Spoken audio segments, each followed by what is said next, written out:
मेरी जिंदगी के जितने दुख हैं, जितनी तकलीफ है, जितना कष्ट है, वो सब काट दीजिए। मेरे जीवन की जो तकलीफें हैं वो मिटा दीजिए। मेरे जीवन के जो दुख हैं उनको समाप्त कर दीजिए। ये जिंदगी मानव की देह मिली है। इस संसार में आने के बाद, मानव का शरीर पाने के बाद, संसार में कोई सुखी नहीं है। कोई तन दुखी, कोई मन दुखी, कोई धन बिन रहत उदास। तुलसी या संसार में सुखी राम का दास। इस संसार में एक सुखी है जो परमात्मा का भजन कर रहा हो। बाकी के तो कोई तन से तकलीफ में, कोई मन से, कोई धन से। ये कष्ट तो चलते ही रहते, ये तकलीफें तो चलेंगी, ये कष्ट तो चलेगा। पर आप अपनी जिंदगी को संवारे कैसे, आप अपने जीवन को श्रेष्ठमय कैसे बनाए, आप अपने जीवन को आनंदमय कैसे बनाए, ये तो सब चलेगा।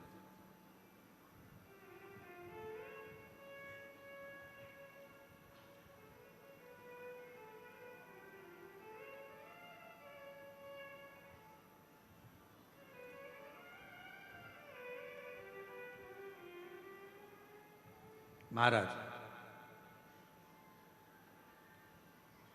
देवराज नाम का ब्राह्मण कुल में जन्म लेने के बाद कभी अच्छा कर्म नहीं, और परिवार अच्छा था, पत्नी अच्छी थी, बच्चे अच्छे थे, पर स्त्री का संग पकड़ लिया, एक पर नारी का संग पकड़ लिया। अब पर नारी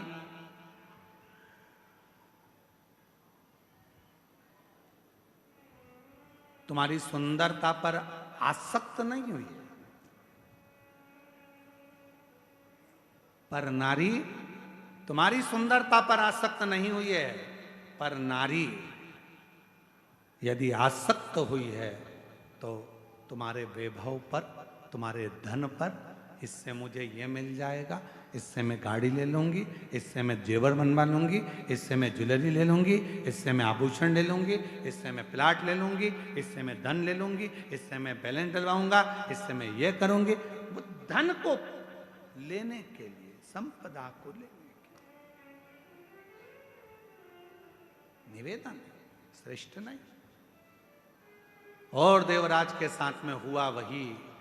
अच्छी जिंदगी जी रहा था देवराज, पत्नी अच्छी थी, परिवार अच्छा था, बच्चे अच्छे थे, कुल अच्छा था, सब कुछ अच्छा था। पर एक स्त्री ने बर्बाद कर दिया, चोरी करना सिखा दिया, गलत संगति में उसको मदिरा पान करना सिखा दिया, मांसाहार करना सिखा दिया, और आखिरी में वेश्यावृत्ति में तो लगी गया था। एक दिन उस पर स्त्री ने कह दिया देवराज से कि रानी के गले में जो रानी हार पड़ा हुआ है वो हार मुझे चाहिए, तू ला कर देना, तब अपना चेहरा दिखाना। तू ला कर देना तो अपना चेहरा दिखाना। उस स्त्री के जाल में, उस स्त्री के जाल के अंदर देवराज ब्राह्मण ऐसा फंस चुका था कि गया। वो देवराज ऐसा फंसा बैठा था कि रानी के महल में जाकर वो हार को चुराने के लिए गया। हार को महाराज, मेरी जीजियों, मेरे जीजाओं, मेरी बेटियों, बेटाओं, मेरी माताओं, मेरे भाई, याद रखना,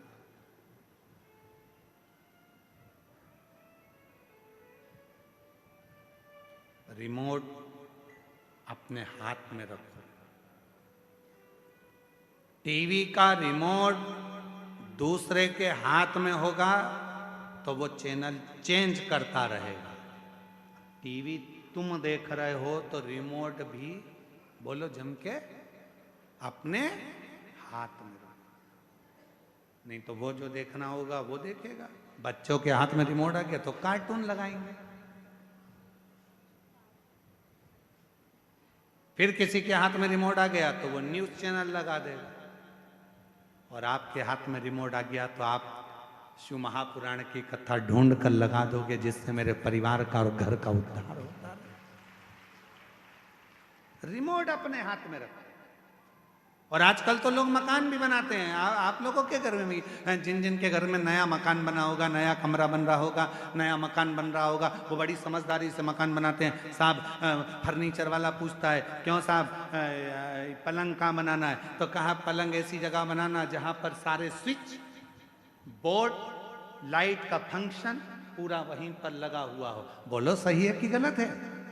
आज के जमाने में लोग पलंग के बिल्कुल पास में लाइट का बोर्ड लगवाते हैं। पंखा यहीं से बंद हो जाए, लाइट यहीं से बंद हो जाए, टीवी यहीं से बंद हो जाए, यहीं से चालू यहीं से बंद, एसी यहीं से चालू यहीं से बंद, बिल्कुल पास में, नजदीक। क्यों? पलंग के पास में अगर लाइट का बोर्ड होगा तो टीवी बंद चालू तुम कर सकते हो, लाइट बंद चालू तुम कर सकते हो। उसी तरह याद रखना, जैसे पलंग के पास बोर्ड होना जरूरी है, तो मोबाइल भी पड़े पड़े चार्ज पे लगा दोगे, उठा लोगे, बंद कर दोगे। उसी तरह अपने हृदय के पास में देव अधिदेव महादेव का होना जरूरी है, तो वो सुख दुख को देखता होगा। सुख दुख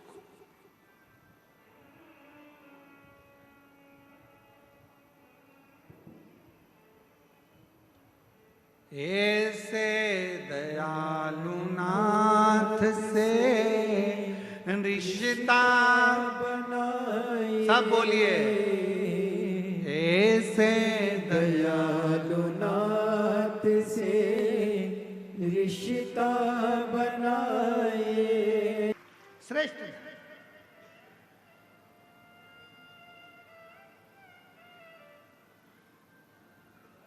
तुम्हारे घर के बाहर फूल लग रहे होंगे, तुम्हारे घर के बाहर बगीचे में गमले में पुष्प लग रहे होंगे। भगवान को कौन सा पुष्प तोड़ कर देते हो? जो फूल खिला हुआ होता है, जिस फूल में सुंदरता होती है, जो फूल बड़ा खिला हुआ होगा, उस फूल को आप तोड़ोगे, भगवान को दे दोगे। जो फूल मुरझाया हुआ है, जिस फूल अच्छा नहीं है, उस फूल को तोड़ा नहीं जाएगा, उस फूल को आप किसी को दोगे नहीं। जो पुष्प अच्छा है, उस पुष्प को तोड़कर आप परमात्मा को दे दोगे। जो पुष्प अच्छा है, आप उसे तोड़कर भगवान को देने का प्रयास करोगे। उसी तरह ये जीवन है, उसी तरह जीवन। परमात्मा ने कहीं कृपा कर कर, भगवान ने कहीं दया कर कर, भगवान ने कहीं करुणा कर कर, यदि अच्छा दिया है, अच्छा ले रहा है, परमात्मा उसको स्वीकार कर रहा है, तो भगवान को धन्यवाद देना कि आज हमारे धन की पहचान हो गई कि भगवान तूने हमें अच्छा धन दिया, तो हमारे बच्चे हमारे कहने पर चल रहे हैं। तूने अच्छा धन दिया तो हमारे बच्चे हमारे कहने पर चल रहे हैं। तूने अच्छा धन दिया तो हम शिव पुराण की कथा करवा सकते हैं। तूने अच्छा धन दिया तो हम कथा के पंडाल में बैठकर शिव महापुराण की कथा का लाभ ले रहे हैं। ये तूने कृपा करी है तो हम बैठे हैं। अगर तू कृपा नहीं करता तो हम कथा के पंडाल में भी बैठकर कथा नहीं सुन सकते, हम कथा श्रवण नहीं कर सकते। यदि हम बैठे हैं कथा के पंडाल में और कथा का रसतत्व ग्रहण कर रहे हैं, कथा श्रवण कर रहे हैं, तो ये तेरी ही उदारता, ये तेरी ही कृपा, तेरी ही करुणा। कितने कथा के पंडाल में आप लोग बैठे हो और बाबा की इस पवित्र कथा को श्रवण करने के लिए आप लोग आए हो, कथा सुनने के लिए आए हो। 5 रुपए, 10 रुपए, 25 रुपए किसी के पेट्रोल में खर्च हुए होंगे, किसी के गाड़ी में खर्च हुए होंगे, किसी के कहीं ना कहीं खर्च हुए होंगे, तब जाकर कथा के पंडाल में आप पहुंचे और कथा श्रवण कर रहे हो। तो बाबा कृपा करा, हाथ पकड़ा, तो कथा के पंडाल में बुलाया। तो जितने भी शिव भक्त इस पवित्र कथा के पंडाल में बैठकर कथा श्रवण कर रहे हैं, समझ लेना आपका पूर्व का कोई भगवान से संबंध होगा, तो भगवान ने हाथ पकड़कर आपको यहां बुला लिया। ये उसकी उदारता है।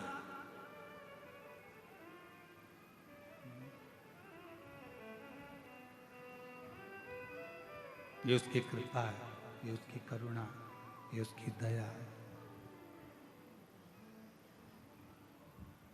और जब वो कृपा करता है, जब वो दया करता है, जब वो करुणा करता है, जब वो करुणा की दृष्टि करता है, तो जीवन का एक सुख, जीवन का एक आनंद हमारी जिंदगी में अपने आप समाहित होता चले जाता है, अपने आप आता चले जाता है। देवराज, ब्राह्मण के घर में जन्म लेकर भी ब्राह्मण कर्म नहीं कर पाया था। जरूरी नहीं है कि ब्राह्मण के घर में जन्म होगा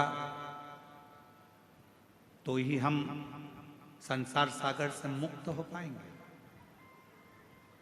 जरूरी नहीं कि हम वैश्य के घर में जन्मेंगे तो ही धनपति बन पाएंगे। जरूरी नहीं कि हम क्षत्रिय के घर में जन्मे तो हम वीरता को प्राप्त कर पाएंगे। जरूरी नहीं कि हम शूद्र के घर में जन्मे तो ही सेवा कर पाएंगे। जरूरी नहीं। परमात्मा ने अगर मृत्यु लोक में जन्म दिया है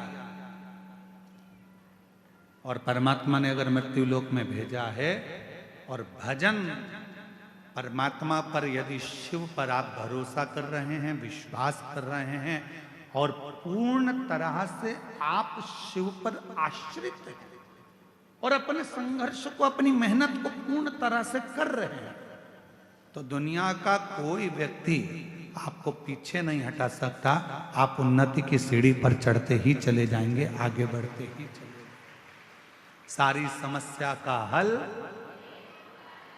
जम के बोलो जरा, सारी समस्या का हल श्री शिवाय बोल बम का नारा है। जरूरी नहीं कि हमारा ब्राह्मण होना, हमारा क्षत्रिय होना, हमारा वैश्य होना, हमारा शूद्र होना। शिव महापुराण की कथा कहती है सबसे ज्यादा जरूरी है आपका परमात्मा के प्रति समर्पण होना।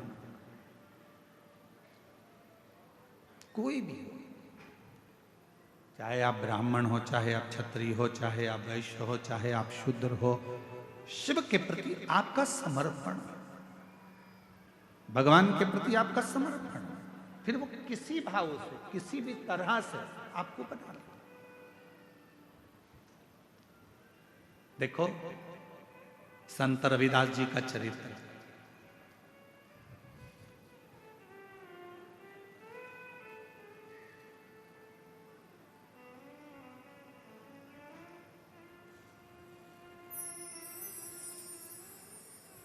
संत रविदास जी के चरित्र को देखिएगा।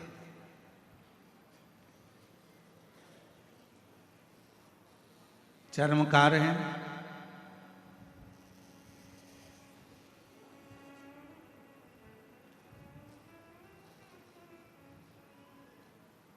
मीराबाई के गुरु हैं। कितनी श्रद्धा, कितना विश्वास संत श्री रविदास जी के हृदय में था।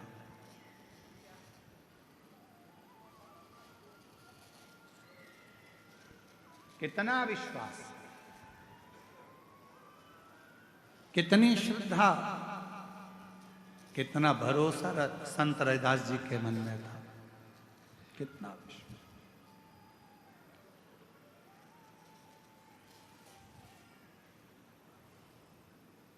मीराबाई ने आकर हाथ जोड़कर कहा संत रविदास जी से, महाराज जी, गुरुदेव,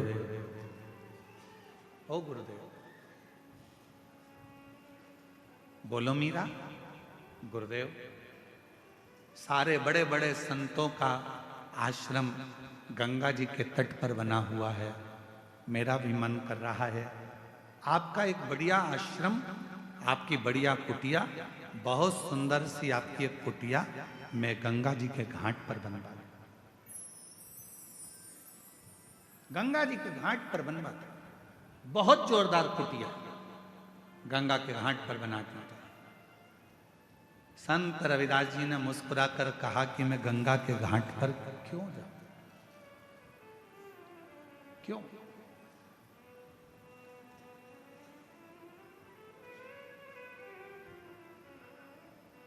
मैं गंगा के घाट पर क्यों जाऊं? गुरुदेव, सारे संत, सारे साधु, बड़े बड़े सन्यासी, मठाधीश, पीठाधीश, महंत, संत सब गंगा जी के घाट पर हैं, तो मेरा भी मन करता है कि आप गंगा के घाट पर एक सुंदर सा आश्रम बनाकर, सुंदर सी कुटिया बनाकर वहां रहे, वहां रहे। मैं गंगा के घाट पर क्यों जाऊं? संत रविदास जी ने कहा, मन चंगा तो कठोते में गंगा।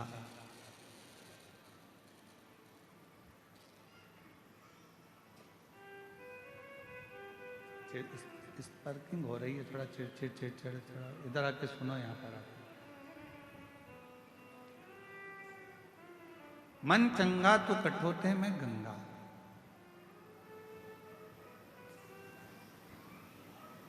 और मैं गंगा के घाट पर क्यों जाऊं? जिस दिन मेरा विश्वास पक्का होगा, जिस दिन मेरा विश्वास पक्का होगा, उस दिन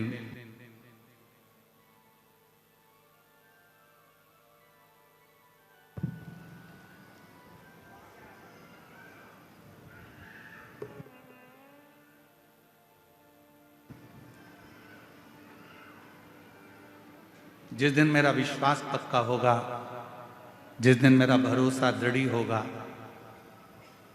उस दिन निश्चित है कि मुझे मां गंगा के घाट पर जाने की जरूरत नहीं पड़ेगी।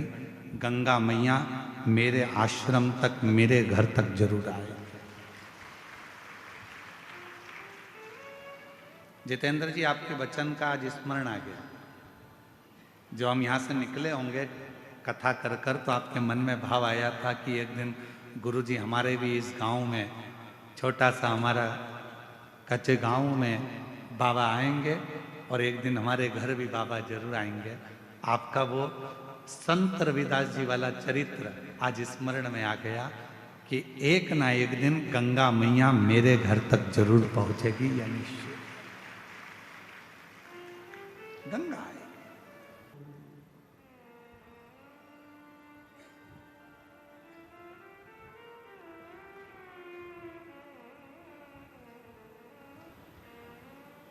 भगवान देवादिदेव महादेव, बाबा विश्वनाथ, करुणा करने वाले कृपालु दयालु भगवान शिव की पवित्र कथा कर देवराज रानी के हार को चुरा कर लाया। शरीर में ताप पड़ने लगा। चोरी के धन को लेकर भगवान शंकर के मंदिर में पहुंच गए। शाम का समय था।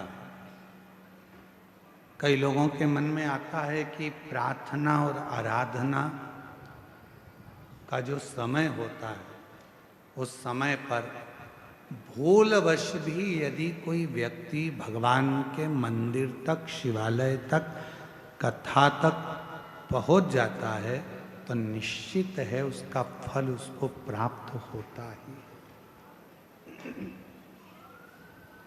और वही हुआ।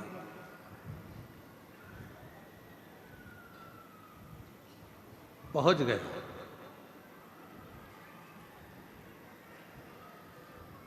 वो देवराज ब्राह्मण जो चोरी का धन लेकर चला था, वो लेकर वो शिवालय तक पहुंच गया। शरीर में ताप था, बुखार आ रहा था, ठंड लग रही शरीर में, ताप पड़ रहा। धन लेकर पहुंचा, बैठा था शिवालय में।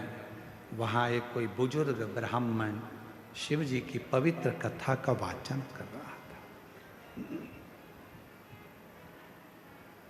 शिव कथा चल, शिव महापुराण की कथा में वर्णन किया गया है महत्तम में, अगर कोई भूल से भी शंकर की कथा तक पहुंच जाता है, भूलवश भी किसी को छोड़ने गया, लेने गया, भूलवश भी यदि शिव महापुराण की कथा तक यदि वो पहुंच जाता है, शिव महापुराण की कथा कहती है उसके दरवाजे पर पहुंचकर शिव उसका उद्धार कर देते हैं, उसका कल्याण कर देते हैं।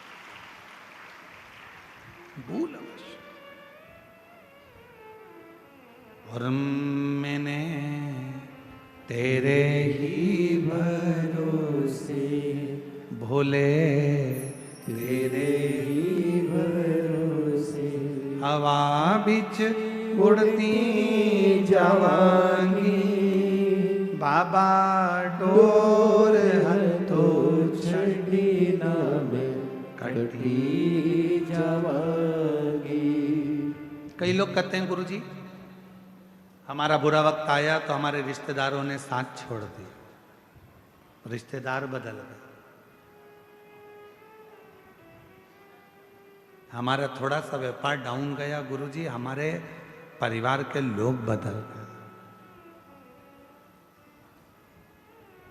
अच्छा आपसे पूछें, जरा उत्तर देना कांकेर वालों, सब लोग,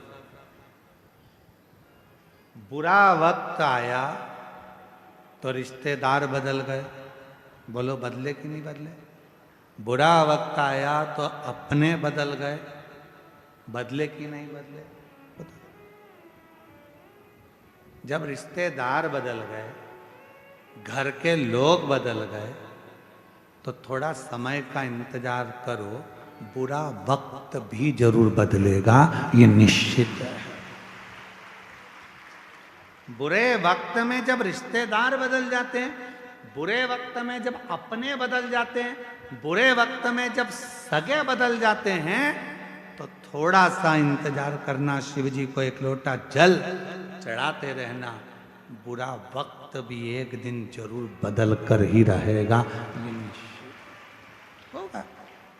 अभी लोग ताना देते हैं, गाली देते हैं, तेरा पति ऐसा, तेरी पत्नी ऐसी, तेरे रिश्ते ऐसे, तेरे नाते ऐसे, बताओ तेरे पति ने यह कर दिया, तेरी पत्नी ने यह कर दिया, तेरे बेटे ने यह कर दिया, तेरे बेटी ने यह कर दिया, तेरे रिश्तेदार ने, लोग ताने देते हैं, रिश्तेदार भी ताने देते हैं, कुटुंब भी ताने देते हैं। एक समय ऐसा आएगा सब बुरे होंगे तो भी तेरे आगे भी लोग हाथ जोड़कर खड़े होंगे, जब शंकर करुणा करेंगे, जब शिव कृपा,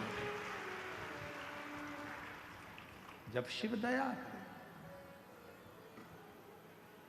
और तेरी कृपा का क्या है भरोसा, कब किस पर हो जाए जरा सी हम पर कर दो। होता है, समय बदलता है, ऐसा समय बदलता है कि लोगों के समझ में नहीं आता कि इस समय का हो क्या रहा, हो क्या, ये बदल कैसे, कैसे बदल?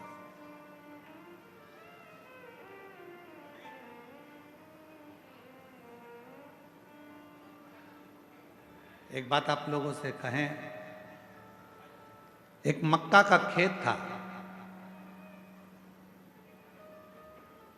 मक्का लग रही थी,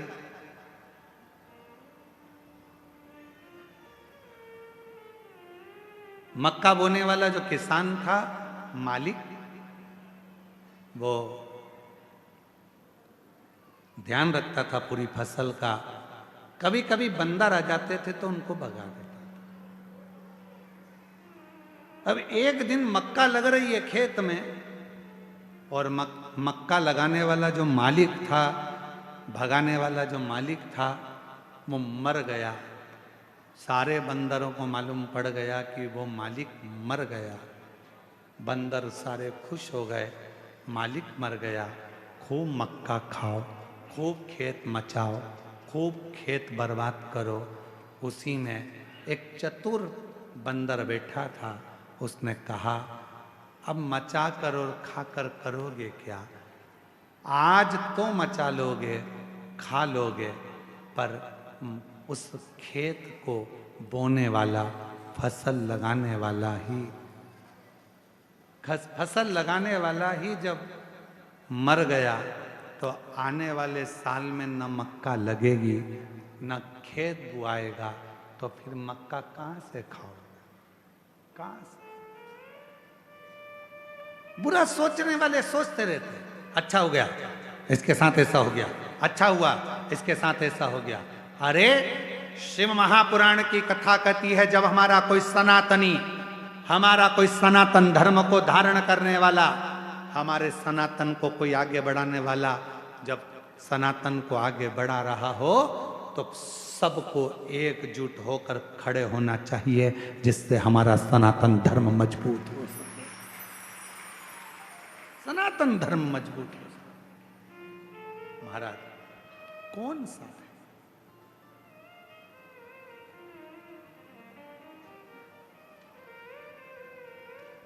हम क्या करते हैं? दिन रात बदनाम करने का प्रयास करते हैं। जरा सा अपने मन का काम नहीं हुआ तो हमने बदनाम करना प्रारंभ कर दिया, हमारे दिल की बात पूरी नहीं हुई तो हमने बदनाम करना प्रारंभ कर दिया। ना ना, शिव कथा कहती है ना, शिव तत्व को जानिए, शंकर को पहचानिए। देवराज आराधना के समय पर शिव पुराण के शब्द उसके कानों में पड़ गए और देवराज बेलपत्र के वृक्ष के नीचे प्राणों को त्याग दिया। स्वयं देवाधिदेव महादेव उसको नंदी पर लेकर गए और भगवान शंकर उसे नंदी पर बिठाकर लेकर जाते हैं और बड़े भाव से आनंद से नंदी पर बिठाकर मेरे शंकर भगवान उसको कैलाश धाम तक लेकर जाते। आगे चरित्र आया है सुंदर। एक बिंदुक नाम का ब्राह्मण और उसकी धर्म पत्नी का नाम चंचुला था। महाराज शंभु शरण पड़ी मांगो घड़ी रे घड़ी, दुख काटो दया करी दर्शन आपो। शंभु शरण पड़ी मांगो घड़ी रे घड़ी, दुख काटो दया करी दर्शन आपो। एक बिंदुक नाम का ब्राह्मण जिसकी धर्म पत्नी का नाम चंचुला देवी, और बिंदुक भी गलत मार्ग में पड़ गया था और गलत मार्ग में पड़ने के कारण बस बिंदुक के भी प्राण चले गए थे। प्रेत योनि में बिंदुक पड़ गया था और जब प्रेत योनि में बिंदुक पड़ा, चंचुला देवी ने बड़े प्रेम से काशी की यात्रा करी और चंचुला जब काशी की यात्रा करने के लिए चली और काशी में भ्रमण करते करते चंचुला देवी के कानों में शंकर भगवान की अविरल कथा श्रवण करने का उसको सौभाग्य मिल गया। 2 क्षण की कथा का रसतत्व चंचुला के कानों में पड़ गया। गंगा का स्नान कर कर आ रही थी, प्राण छूट गए और प्राण छूटने के बाद भगवान शंकर की परम आनंदमय धाम कैलाश की भूमि पर पहुंच गई और वहां मां जगतजननी अम्बा पार्वती, जगतजननी दुर्गा भवानी मां पार्वती की सहेली सखी बन गई। मौन रहती थी, चुप रहती थी। पूछा मां पार्वती जी ने, मां जगतजननी पार्वती जी ने पूछ लिया, क्या बात है चंचुला, तुम मौन रहती है, शांत रहती है, चुप रहती है, क्या हुआ? चंचुला देवी ने उसी पल कहा, मेरा पति प्रेत योनि में पड़ा है, उसकी मुक्ति नहीं होती। इतनी सी बात? तो शिव महापुराण की कथा का रसतत्व ग्रहण कर। तब तुमरुका जी से जाकर प्रार्थना करी और भगवान तुमरुका जी ने बड़े भाव से, तुमरुका जी ने बड़े आनंद के साथ शिव महापुराण की कथा कहना चाहा, पर शंकर की कथा तो कह दूं, यजमान कौन बने? तब कहा देवाधिदेव महादेव और मां पार्वती आद्य शक्ति मां दुर्गा जगत जननी जगदम्बा यजमान पद ग्रहण करती हैं और तुमरुका जी कथा को कहते हैं। ऐसे भगवान शंकर पार्वती जी ईसर गोरा बनकर पधार रहे हैं। जोरदार ताली बजाकर स्वागत करिए।